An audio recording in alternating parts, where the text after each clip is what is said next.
வடமேற்கு கொலம்பியாவில் கனமழையால் ஏற்பட்ட மண் சரிவில் சிக்கி 34 பேர் பலியான சம்பவம் சோகத்தை ஏற்படுத்தியுள்ளது. பசிபிக் மாகாணமான சோகோவில் உள்ள கியூட்டோ மற்றும் மெடலின் நகரங்களை இணைக்கும் சாலையை மண் சரிவால் மூடப்பட்டது. மண்ணுக்குள் சிக்கியவர்களை தேடுவதற்காக கொலம்பியா முழுவதும் இருந்து மீட்பு பணியாளர்கள் வந்துள்ளனர்.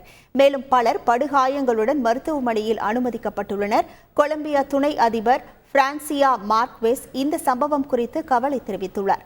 இறந்தவர்கள் பெரும்பாலும் பெண்கள் மற்றும் சிறுவர்கள் என்பது குறிப்பிடத்தக்கது.